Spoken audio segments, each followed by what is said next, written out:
शिवलिंग पर, शंकर भगवान के शिवलिंग में 3 जगह ऐसी है जहां पर पुष्प या इत्र या बेलपत्र या सुगंधित पदार्थ भगवान शंकर को समर्पित करा जाता है तो रोग से निवारण होता जाता है। 3 स्थान समझेंगे। ये शिवलिंग जलाधारी अशोक सुंदरी का स्थान मध्य में, इधर गणेश का स्थान, इधर षडानंद कार्तिकेय का स्थान। 3 स्थान है जहां पर बन सके। अगर आपको लगता है कि मैं जांच कराने के लिए डॉक्टर के पास जा रही हूं और डॉक्टर ने बोला है कि कोई बड़ी बीमारी तुमको लगती है तो जांच कराने जाओ, डॉक्टर बोले जांच कराओ, जितनी रिपोर्ट होना आना चाहती आए, पर उससे पहले अगर 3 जगह पर इत्र समर्पित कर दिया जाए, इत्र हो या सुगंधित कोई पुष्प हो, इत्र या सुगंधित पुष्प, 3 स्थान पर अगर इत्र समर्पित किया जाए तो वो स्थान और इत्र समर्पित कर आप जाओ, फिर जांच कराओ, मना नहीं, पर वो 3 स्थान बताएगा। पहला स्थान अशोक सुंदरी और भगवान शंकर का जो शिवलिंग रखा है उसके बीच में जो अशोक सुंदरी और शंकर भगवान के शिवलिंग के बीच में एक जगह खाली पड़ी रहती है।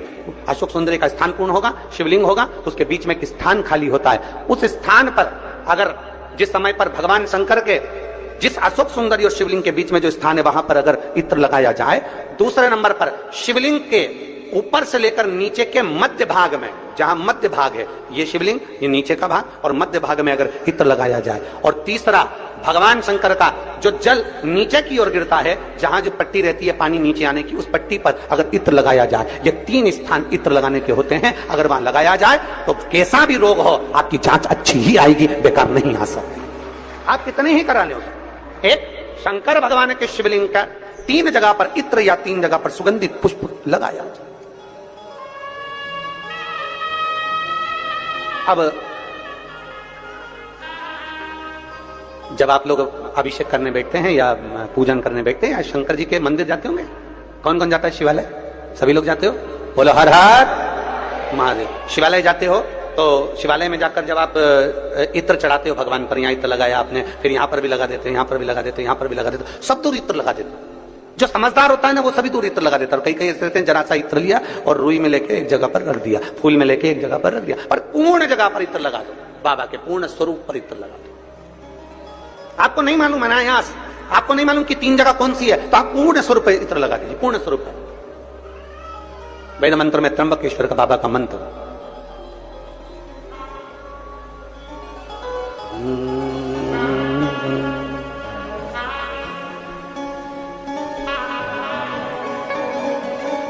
महामृत्युंजय मंत्र, वेद मंत्र का बड़ा सुंदर मंत्र, जिसका हम उच्चारण पूर्ण रूप से नहीं करते हैं व्यासपीठ से, उसको हम मंत्र को मन में गुनगुनाते। एक बार आप भी बाबा के मंत्र को मन में गुनगुनाइए।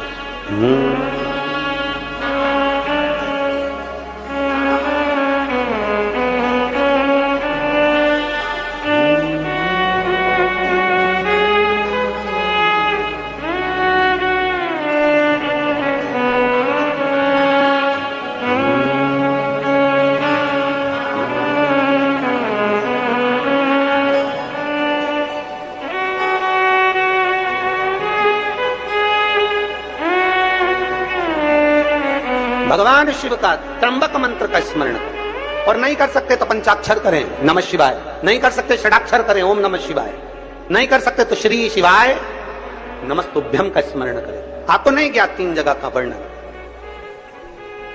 यहां तक शिव कथा कहती है। ये जो कई लोग कहते हैं हमारे कोई बच्चा जन्म से जो होता है ना, और कई बच्चे से जन्म से होते हैं जिनकी बुद्धि विकास नहीं कर पाती है, डॉक्टर कहते हैं ये बच्चा अन्य बच्चे से 2 साल 4 साल 3 साल 6 महीना पीछे चलेगा। माँ सोचती है मेरा बेटा 2 साल 4 साल 6 साल पीछे अन्य बच्चों से। हाँ, तब उस जगह पर शंकर भगवान के शिवलिंग, अशोक सुंदरी की जगह और मध्य का जो खाली स्थान है, मध्य का जो स्थान बचा हुआ है, वो स्थान कई बार लोग कहते हैं गुरुजी ये पार्वती जी है, ये शिवलिंग है, ऊपर जो जलाधारी में से जल बह रहा है, शंकर जी की 5 लड़कियां हैं, जया, विषहरा, शामली, बारी, दौतली देव, ये अशोक सुंदरी, ये गणेश, कार्तिकेय का स्थान। जो बीच में अशोक सुंदरी और शिवलिंग के बीच में जगह है वो स्थान किसका है? शिव पुराण में इसका लिंग पुराण के अंदर वर्णन आता है कि वो स्थान भगवान शंकर की जो जितनी सती, उमा, कात्यायनी, कुष्मांडा, स्कंदा जितनी महागौरी, जितनी माताएं पूर्व में रही हैं, इन माताओं का स्थान शंकर ने यहाँ रखा है। और वो स्थान ऐसी जगह है, अगर कोई बच्चा कितना भी पीछे है, डॉक्टर कह दिया इसको कि ये अन्य बच्चों से 2 साल पीछे, अन्य बच्चों से 4 साल, इसका विवेक काम नहीं कर रहा। एक छोटी सी बेलपत्र, एक छोटी सी बेलपत्र, छोटी सी बेलपत्र लीजिए, छोटी सी, और उस छोटी सी बेलपत्र को, छोटी सी बेलपत्र को उस स्थान पर अशोक सुंदरी की ओर डंडी कर उस स्थान पर छोटी सी बेलपत्र को रखिए और 3 बार उसी स्थान पर जल समर्पित कर वही बेलपत्र बेटे को लाकर बच्चे को, वो खाए ना तो पीस कर कैसे भी उस बच्चे को धीरे धीरे देना चालू करिए। आप खुद अंतर देखेंगे कि 3 महीने 4 महीने में उसका विभाग, उसके विवेक में, उसकी बुद्धि में अंतर आया कि नहीं। वो स्थान की मूलता, वो स्थान की। और हम कौटि कौटि पुण्य हमारे और आपके प्रबल हुए हैं, जिससे आप और हम सभी मिलकर भगवान शिव की अविरल कथा का लाभ ले रहे हैं।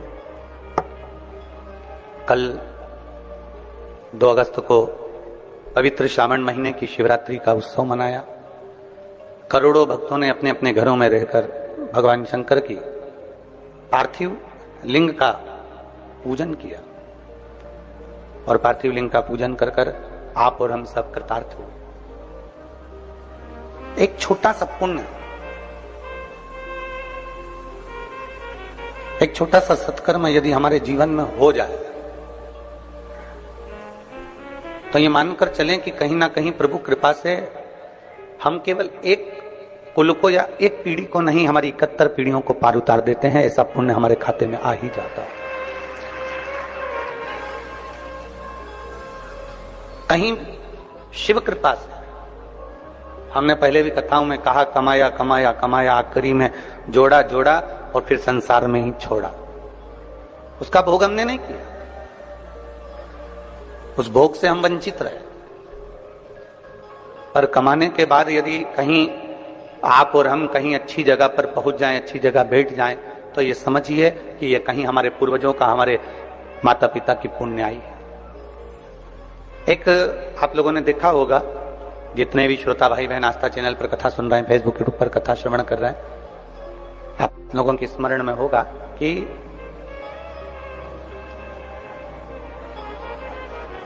ऊंट वाले आते हैं, भेड़ वाले आते हैं, भेड़ चराने के लिए आए, ऊंट वाले ऊंट लेकर, भेड़ लेकर आए और जंगल में भेड़ चराते हैं।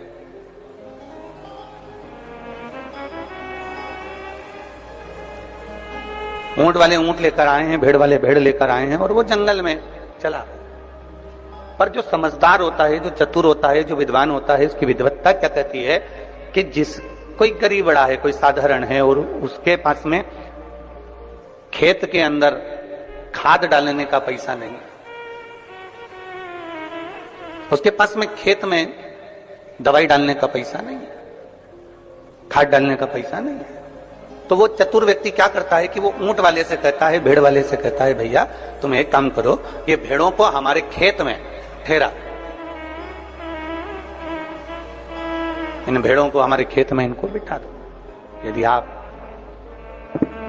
इन भेड़ों को हमारे खेत में बिठा दोगे, इन भेड़ों को हमारे खेत में अगर विराजमान कर दोगे, बिठा दोगे, ये आवाज आ रही ना गुनगुन, ये बंद करो ना।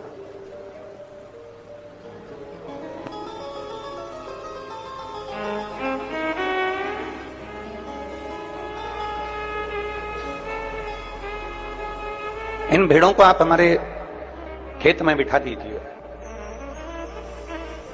इन भेड़ों को आप हमारे खेत में थोड़ा रात्रि भर के लिए बिठा दो।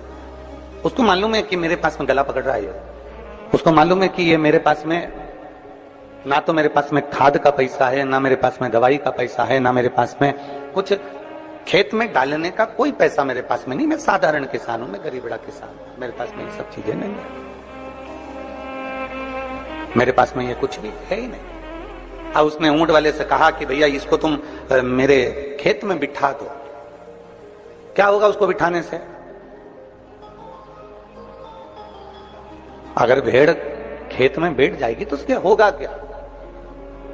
किसान को मालूम है कि एक बार भेड़ अगर इतनी सारी संख्या में खेत के अंदर घूम लेती है, बैठ जाती है, और जब वो कहीं ना कहीं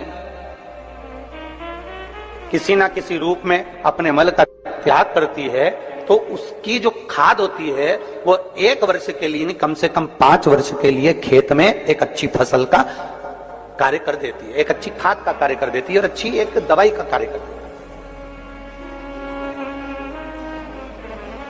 किसान को मालूम है कि मेरे पास में इतना धन नहीं है, किसान को मालूम है कि मेरे पास में इतना पैसा नहीं है। उसने एक ही काम करा कि इन भेड़ों को मेरे खेत में बिठा दो, वो बैठ जाएगी ना तो बस उतने में मेरा काम हो जाएगा और मेरा 5 साल तक अच्छा चल जाएगा, केवल बैठने से। और यही शिव महापुराण की कथा कर रही है कि आपको मालूम है कि हमारे पास में धन नहीं, दौलत नहीं, संपदा नहीं, वैभव नहीं, सत्ता नहीं, हमारे पास में कुछ भी नहीं है। मान लो हमारे पास कुछ है ही नहीं। शिव महापुराण की कथा में वेद व्यास जी कहते हैं तो एक काम करो, जैसे किसान भेड़ को अपने खेत में बिठा लेता है तो 5 साल तक उसे खाद डालने की जरूरत नहीं पड़ती, 5 साल तक उसे दवाई देने की जरूरत नहीं पड़ती, खेत में फसल अच्छी होती है। उसी तरह जो एक बार शिव महापुराण की कथा में जाकर बैठ जाता है, उसके 5 साल तक उसको सोचना नहीं पड़ता, उसके जीवन का एक आनंद अपने आप उसकी अग्रणता में आता चले जाए।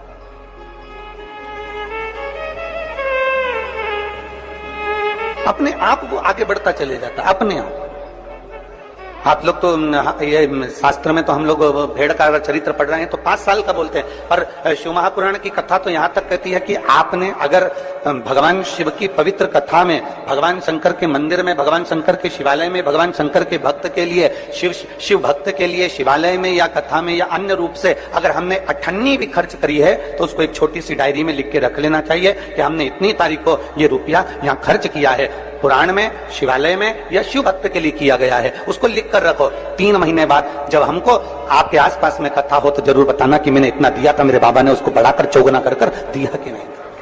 एक शिव भक्त,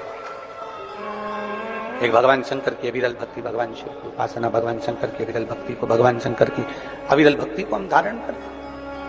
और तेरी कृपा बिना एक भी अणु लेते हैं श्वास, तेरी कृपा से बखान क्या करूं मैं राखों के ढेर का, चपटी भभूत में है खजाना कुबेर।